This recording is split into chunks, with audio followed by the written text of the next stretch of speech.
மக்களே, வருங்கால அரசு அதிகாரிகளே, அனைவருக்கும் வணக்கம். நான் உங்கள் பொன்வேல் பாண்டியன், நடப்பு நிகழ்வுகள் ஆசிரியர். இன்றைய தினத்தில் நம்ம பார்க்க போகிறது ஜூன் 21ஆம் தேதிக்குரிய தினசரி நடப்பு நிகழ்வுகளின் தொகுப்பு. சரிங்களா? சமீப காலங்களில் போட்டித் தேர்வுகளில் புதிய சிலபஸ் படி, சரிங்களா, புதிய ட்ரெண்ட் படி எப்படிலாம் நடப்பு செய்தியில் மையப்படுத்தி அந்த நடப்பு செய்தியில் கேள்விகளை சப்ஜெக்டில் லிங்க் பண்ணி அதில் கொஞ்சம் ஸ்ட்ராட்டஜி கலந்து எப்படி கேள்விகள் கேட்குறாங்களோ அதன் அடிப்படையில் தேவையான விஷயங்களை நடப்பு செய்தியில் தொகுத்து வழங்கிட்டு நடுவில் போனஸ் கேள்விகள், இறுதியாக சூப்பர் சிக்ஸ் கேள்விகள் நம்ம கொடுத்துருக்கிறோம். மக்களை நல்ல முறையில் பயன்படுத்திக்கோங்க, தேர்வில் வெற்றி பெறுங்க. ஆரம்பிக்கலாமா? இப்போ நம்ம பார்க்க போகிறது ஜூன் 21ஆம் தேதிக்குரிய தினசரி நடப்பு நிகழ்வின் தொகுப்பு. ஃபர்ஸ்ட் பார்க்க போகிறது தலைப்பு செய்திகள். சரியா? ஹெட்லைன்ஸில் பார்த்தீங்கன்னா ஃபர்ஸ்ட் நியூஸே சூப்பரானது பாருங்க. 12வது சர்வதேச யோகா தினம் மற்றும் அந்த சர்வதேச யோகா தினம் தொடர்புடைய முக்கியமான வரலாறு பின்னணி என்ன அப்படின்னு சொல்லி பார்த்துட்டு, அடுத்து முக்கியமான ஒரு திட்டம் PM கிசான் திட்டம். மத்திய அரசின் PM கிசான் திட்டத்தின் கீழ் 23வது தவணை விடுவிக்கப்பட்டுள்ளது. அதனை தொடர்ந்து நம்ம பார்க்க போகிறது PM கிசான் திட்டம் அப்படின்னா என்ன, எப்போது, இதோட பயனாளிகள் யாரு, எவ்வளவு அந்த காசு பணம் உதவி வழங்கப்படும், அதையும் நம்ம பார்க்க போகிறோம். அதை பார்த்து முடிச்சுட்டு முக்கியமான ஒரு விளையாட்டு செய்தி பாருங்க. இந்திய கால்பந்து கூட்டமைப்பிற்கு புதிய பெயர் பரிந்துரைக்கப்பட்டுள்ளது. என்ன பெயர் அப்படிங்கிறத பார்க்க போகிறோம். அதை பார்த்து முடிச்சுட்டு மருந்துகள் மற்றும் அழகு சாதனங்கள் தொடர்புடைய சில முக்கியமான சட்டங்கள் இன்னைக்கு பார்க்க போகிறோம். பார்க்கும்போது சாதாரண தெரியும் இந்த சட்டங்கள், ஒரு 3 சட்டம் தான், ஆனால் எக்ஸாமுக்கு ரொம்ப முக்கியமானது, விட்டுறாது. சரிங்களா? இதெல்லாம் பார்த்து முடிச்சுட்டு இறுதியாக ரிவிஷனுக்காக சூப்பர் 6 கேள்விகள் கேட்க போகிறோம். விட்டுறாதீங்க மக்களே. சரியாமா? சரி, தொடர்ந்து பாருங்க. இப்போ நம்ம பார்க்க போகிறது விரிவான செய்திகள். விரிவான செய்திகளில் ஃபர்ஸ்ட் நியூஸ் பாருங்க. சர்வதேச யோகா தினம். சரி, சர்வதேச யோகா தினம் எத்தனாவதுமா? 12வது. சரியா? 2015ஆம் ஆண்டுல முதல் முறையாக ஜூன் 21ஆம் தேதியில் சர்வதேச யோகா தினம் உலகம் முழுவதும் கொண்டாடப்பட்டது. சரியா? இந்த சர்வதேச யோகா தினம் நடப்பாண்டுல 12வது சர்வதேச யோகா தினமாக கொண்டாடப்பட்டது குறிப்பிடத்தக்கது. ஓகேவா? இந்த இன்டர்நேஷனல் யோகா டேவை பரிந்துரை செய்த நாடு எதுன்னு பார்த்தீங்கன்னா நம்முடைய இந்தியா தான். ஓகேவா? ஐநா சபையுடன், ஓகேவா, இது தொடர்பாக பரிந்துரை செய்தவர் இந்திய பிரதமர் நரேந்திர மோடி அவர்கள். ஞாபகம் வச்சுங்க. அதே மாதிரி ஐநா பொது சபையில் இது தொடர்பான தீர்மானம் கொண்டு வந்தவர், ஒரு ரெசல்யூஷன் பாஸ் பண்ணது அப்போது, அதாவது 2014ஆம் ஆண்டு டிசம்பர் 11ஆம் தேதியில் ஒரு தீர்மானம் கொண்டு வராங்க. அப்போது ஐநாவிற்கான இந்தியாவின், சரியா, நிரந்தர பிரதிநிதி அசோக் முகர்ஜி அவர்கள். ஓகேவா? இப்போ பார்த்தீங்கன்னா ஹாரிஸ் பர்வதனேனி அவர்கள் தான் ஐநாவிற்கான இந்தியாவின் நிரந்தர பிரதிநிதியாக இருக்கிறாங்க. அதாவது இந்தியாஸ் பெர்மனன்ட் ரெப்ரசன்டேட்டிவ்னு சொல்லுவாங்க. சரியா? இப்போ ஹாரிஸ் பர்வதனேனி அவர்கள், அந்த டைமில் அசோக் முகர்ஜி அவர்கள் தான் அந்த சர்வதேச யோகா தினம் தொடர்பான அந்த ரெசல்யூஷன் வந்து கொண்டு வந்தாங்க. சரியா? பெரும்பான்மை நாடுகளின் ஆதரவோடு வெற்றிகரமாக நிறைவேற்றப்பட்டு அந்த சர்வதேச யோகா தினம் ஏற்றுக்கொள்ளப்பட்டது ஐக்கிய நாடுகள் சபையினால். ஓகேவா?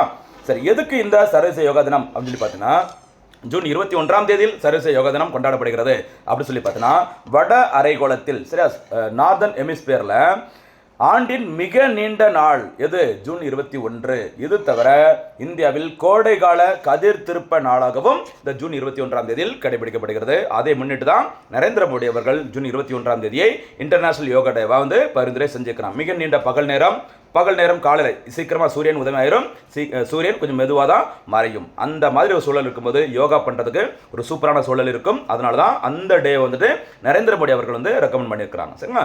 அதே மாதிரி இந்த சர்வதேச யோகா தினம் நம்ம பார்த்துட்டு இருக்கோம். அந்த சமயத்தில் மொரார்ஜி தேசாய் தேசிய யோகா நிறுவனம் இந்தியாவில் அமைந்துள்ள இடம் டெல்லி. இந்த அமைப்பு உருவாக்கப்பட்ட வருஷம் 1998. ஞாபகம் வச்சுக்கோங்க. சரிங்களா? 2026ஆம் ஆண்டிற்கான சர்வதேச யோகா தினத்தின் மைய கருத்து தீம் ஆரோக்கியமான முதுமைக்கான yoga, yoga for healthy ageing அப்படிங்கிறது தான் இந்த வருஷத்துக்கான மைய கருத்து. மறந்துடாதீங்க, ரொம்ப முக்கியமானது. அதே மாதிரி 2026ஆம் ஆண்டிற்கான சர்வதேச யோகா நிகழ்ச்சியில் பிரதமர் நரேந்திர மோடி அவர்கள் கலந்து கொண்ட நிகழ்ச்சி நடைபெற்ற இடம் கொல்கத்தா என்பது குறிப்பிடத்தக்கது. இதுதான் ரொம்ப முக்கியமானது. இன்டர்நேஷனல் யோகா டே ரொம்ப முக்கியமானது. அதோட பின்னணியும் கண்டிப்பாக பார்த்துக்கோங்க. உங்களுக்கு பிடிக்கும்னு நினைக்கிறேன். நம்மளோட ப்ரெசன்டேஷன், ஹார்ட் ஒர்க் எல்லாமே பிடிச்சிருந்தா சேனலை சப்ஸ்கிரைப் பண்ணிக்கோங்க. கேட்குற கேள்விகளுக்கு பதில் சொல்லுங்கள், என்கரேஜ் பண்ணுங்கள். சரியாமா? அடுத்தபடியாக பார்க்க போகிறது முக்கியமான ஒரு திட்டம், PM கிசான் திட்டத்தின் கீழ் 23வது தவணை விடுவிப்பு. சரியா? PM கிசான் அப்படின்னா என்ன சொல்லுவாங்க? பிரதான் மந்திரி. அதில் பின்னாடி டீட்டெயில் நம்ம பார்க்க போகிறோம். சரிங்களா? கொஞ்சம் வெயிட் பண்ணுங்க.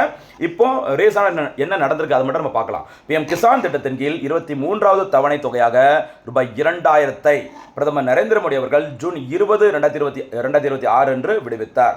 எங்கு நடைபெற்ற நிகழ்ச்சியில் அப்படின்னு பார்த்தீங்கன்னா, மேற்கு வங்க மாநிலம் ஹூக்ளி மாவட்டத்தில் உள்ள தாரகேஸ்வரில் நடைபெற்ற நிகழ்ச்சியின் போது இந்தியா முழுவதும் உள்ள 9.44 கோடிக்கும் அதிகமான தகுதியான விவசாயிகளுக்கு பயனடையும் வகையில் அவர்களின் வங்கி கணக்குகளுக்கு மொத்தம் 18,880 கோடி ரூபாய் நேரடியாக அவங்க பேங்க் அக்கௌண்ட் வந்து வரவு வைக்கப்பட்டுள்ளது. எத்தனாவது தவணை? 23வது தவணை பிஎம் கிசான் திட்டம். இப்போ பிஎம் கிசான் திட்டம் அப்படின்னா நம்ம என்னன்னு சொல்லி பார்க்கலாம். பாருங்க, பிஎம் கிசான் திட்டம் ஃபுல் ஃபார்ம் பார்த்துக்கோங்க. பிஎம் கிசான் சம்மன் நிதி யோஜனா அப்படி சொல்லுவாங்க. யோஜனா ஸ்கீம் எல்லாமே ஒன்று தான். சரியா? பிஎம் கிசான் சம்மன் நிதி திட்டம். இந்த திட்டம் அதிகாரப்பூர்வமாக தொடங்கப்பட்ட நாள் பிப்ரவரி 24, சரியா, 2019.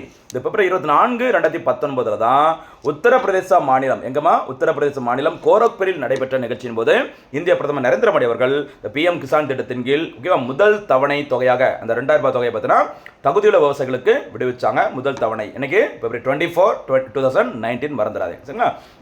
இருந்தாலும் இந்த திட்டம் டிசம்பர் 1, 2018 முதல் நடைமுறைக்கு வந்ததாக இந்திய அரசினால் அறிவிக்கப்பட்டது. ஏன் அப்படின்னா இந்த பிஎம் கிசான் திட்டத்தின் மூலம் ஒரு ஆண்டிற்கு எவ்வளவு நிதி கொடுப்பாங்க? ரூபாய் 6000 நிதி உதவி வழங்கப்படும் விவசாயிகளுக்கு. சரிங்களா? இந்த 6000 நிதி உதவியை 3 தவணைகள் மூலம், எத்தனை தவணைகள்மா? 3 தவணைகள் மூலம் 4 மாதங்களுக்கு ஒரு முறை 2000 ரூபாய் வழங்கப்படும். சரியா? எவ்வளவு ரூபாய்? 2000 ரூபாய். 3 தவணைகள் 4 மாதங்களுக்கு ஒரு முறை. ஞாபகம் வச்சுக்கோங்க.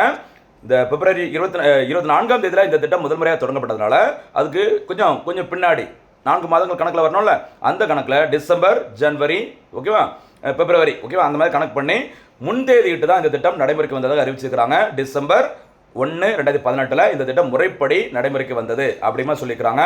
இந்த திட்டம் தொடங்கி வைக்கப்பட்ட இடம் கோரக்பூர். முதல் தவணை விடுவிக்கப்பட்ட நாள் மறந்துடாதீங்கம்மா, பிப்ரவரி 24, 2019. சரியா? இந்த திட்டம் எப்போது அறிவிக்கப்பட்டது, யாரால் அறிவிக்கப்பட்டது அப்படிங்கிறது கொஞ்சம் பார்த்துக்கோங்கம்மா. இந்த திட்டத்தை பிப்ரவரி 2019 பிப்ரவரி 1ஆம் தேதியில் இந்தியாவின் இடைக்கால பட்ஜெட்டை அப்போது தாக்கல் செய்தவர் யாருன்னு பார்த்தீங்கன்னா பியூஷ் கோயல் அவர்கள். சரி, ஒரு இன்டரிம் பட்ஜெட்டை தான் தாக்கல் பண்ணாங்க 2019 எலெக்ஷனுக்கு முன்னாடி. ஓகேவா? யாரு? பியூஷ் கோயல் அவர்கள். அந்த திட்டம் அறிவிக்கப்பட்டது எப்பவுமே மறந்துடக்கூடாதுமா, பிப்ரவரி 1ஆம் தேதி 2019 அறிவிக்கப்படுகிறது. ரொம்ப ரொம்ப முக்கியமானது, ஞாபகம் வச்சுக்கோங்க.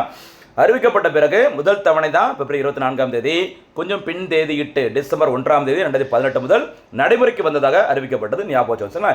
இந்த திட்டத்தை முதல் முறையாக மே 10, 2018 அன்று ஒரு மாநில அரசு தான் தொடங்கினாங்க. எந்த மாநில அரசு?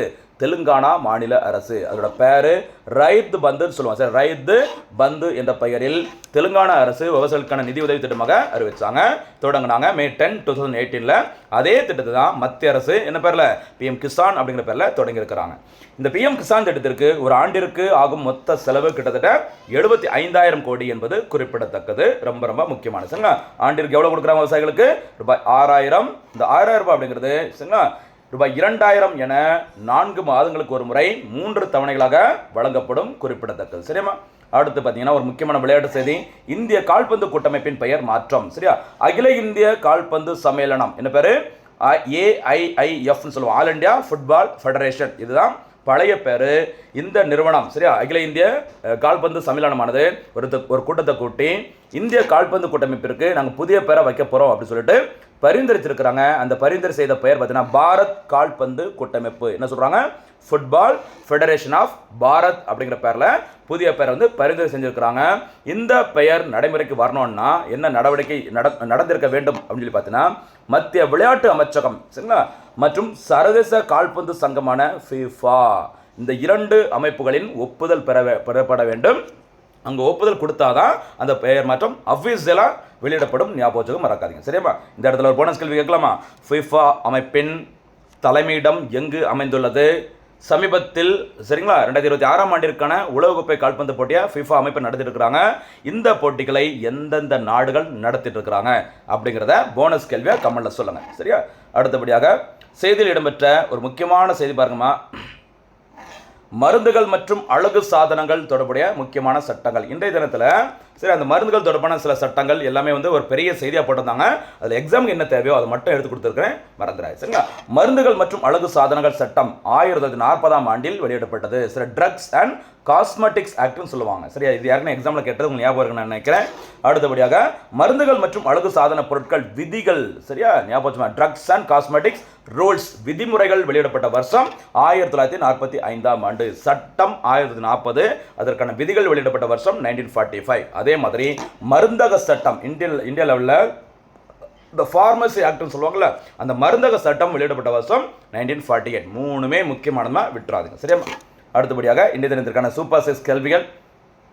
முதல் சூப்பர் சைஸ் கேள்வி பாருங்கம்மா, சர்வதேச யோகா தினம் எப்போது கடைபிடிக்கப்படுகிறது? இரண்டாவது சூப்பர் சைஸ் கேள்வி, சர்வதேச யோகா தினம் முதல் முறையாக எந்த ஆண்டு கொண்டாடப்பட்டது?